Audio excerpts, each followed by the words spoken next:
Magandang araw po muli sa inyong lahat. Ayaw ko po kayong batiin ng Happy Ash Wednesday. Parang hindi po bagay, no? Kasi hindi naman po ito birthday. Instead, my dear friends, allow me to greet you a meaningful Lenten season. Isa pong makabuluhan na Kwaresma para sa inyong lahat. Pwede niyo po bang batiin yung mga katabi niyo? Blessed Ash Wednesday. Blessed Ash Wednesday po sa inyong lahat. My dear friends, Ash Wednesday is the start of the Lenten season. Ang tanong, bakit inuumpisan natin ang panahon ng Kwaresma sa paglalagay ng abo sa ating mga noo? Bakit ang tanda ng pagsisisi ay ang abo? Bakit hindi po make-up ang ilagay natin sa ating mga noo? Para naman yung mga iba, mas gumanda-ganda kahit kakaunti lang. Hindi po ba? O bakit hindi na lang lipstick ang ating ilagay sa ating mga noo? Para kahit na malayo, makikita mo, markado. Bakit hindi rin po koronang tinik na lang ang lagay natin sa ating mga ulo? Para yung mga iba sa atin, magdalawang isip bago sila gumawa ng masama o kaya magkasala.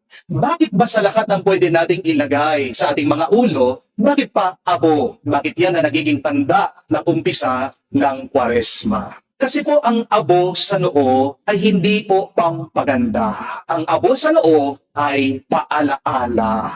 Ang abo sa noo ay hindi lang display. Yan po ay pampagising. Be careful, my dear friends, when you are living in sin. Wala po ang nakakaranas ng mabuti kapag sila ay nabubuhay sa kasalanan. Amen? At yan po ang isang paalaala ng abo sa atin. Mamaya po, kayo po ay lalagyan ng abo. At maririnig niyo po ang mga salita habang kayo ay nilalagyan sa inyong mga noo. Remember, you are dust, and to dust you shall return. Mga kapatid, hindi po ito panakot. Ito po ay paalaala ng katotohanan. Tatlong bagay po ang sinasabi ng abo sa atin, tandaan nyo. First one, that life is short. Ang buhay ay parang usok lang, sandali lang. Kahit na paano nating pigilan ang oras, lalakad yan. Di po ba? Kahit na paano ka mag-ipon ng kayamanan, hindi mo mapapadami ang iyong oras, ang iyong araw, ang iyong minuto, ang iyong panahon dito sa mundo. Having more money will not give you more time in this earth. Amen? Isang tisap mata lang ang ating buhay. Kaya nga po, kung may dapat kang patawarin, gawin mo na. Kung dapat meron kang mahalin, ipakita mo na. Kung dapat meron kang baguhin sa iyong buhay, simulan mo na. Huwag mo nang hihintayin ang bukas, kapatid. Kasi baka bukas, wala ka na. Di po ba? Sino sa atin dito ang makakapagsabi na bukas tayo'y buhay pa?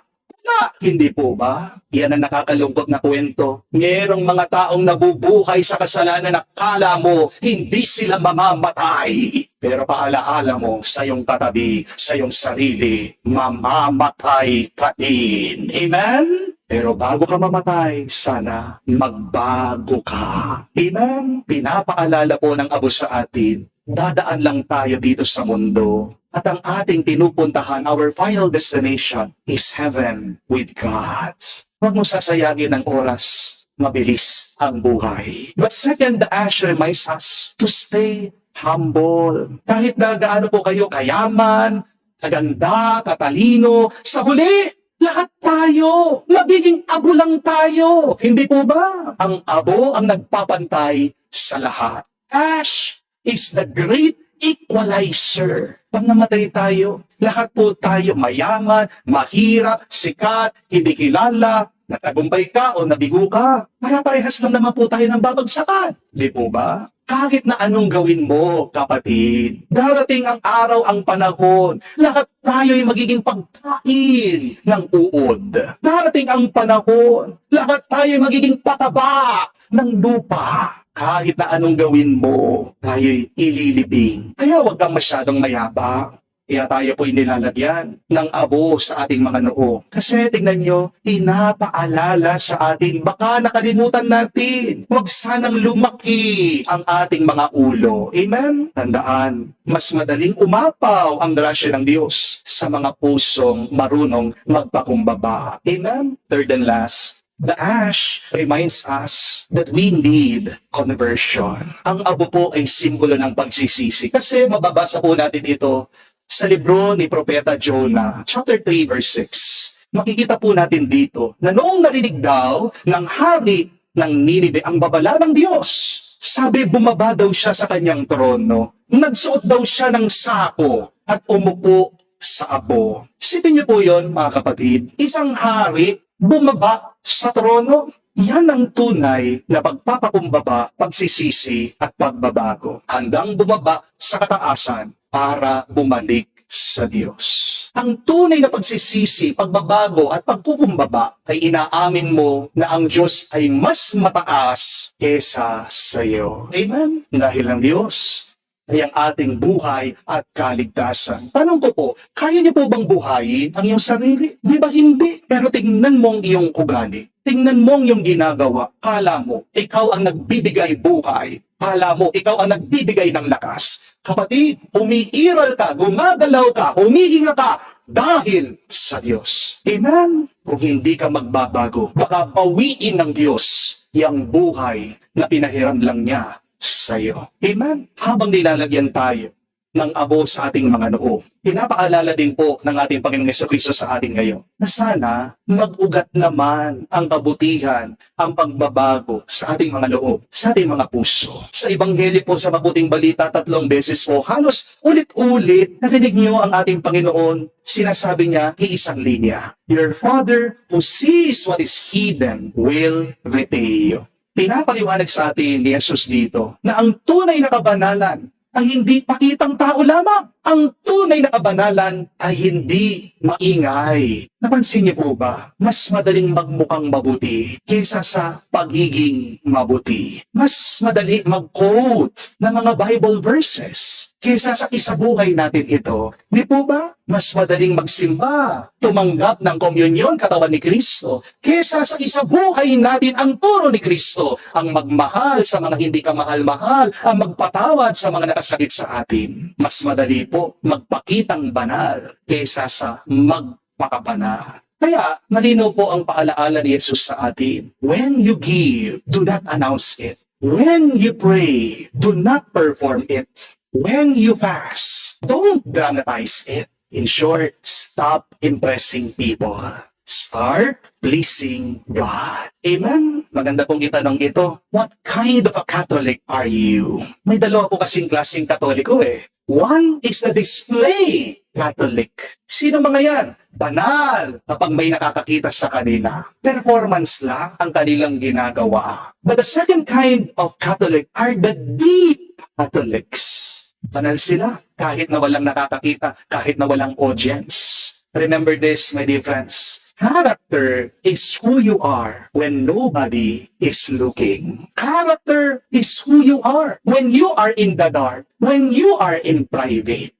Integrity is doing what is right, even if no one notices, even if no one applauds, even if no one will reward you. Ang tanong, magpapakabuti ka pa rin ba kahit na walang nakakakita? Gagawin mo pa rin ba yung tama kahit na mag-isa ka? Magmamahal ka pa rin ba kahit na hindi ka pinapasalamatan ng iba? My dear friends, remember, what you do in private will not stay there. Ang ginagawa mo sa lihim, unti-unti, lalabas yan, makikita yan, malalaman yan sa publiko. Ang iniisip mo, masasabi mo. Ang kinikimkim mo, lilitaw sa katawan mo. Ang tinatago mo sa puso mo, mapaparanas mo sa kapwa mo. Nagpapalagay po tayo ng abo sa ating mga noo. Hindi po para maipakita mas mabuti tayo, mas magaling tayo, mas banal tayo kaysa sa iba. Ang abo sa ating mga noo ay tanda ng totoong nangyayari sa ating puso,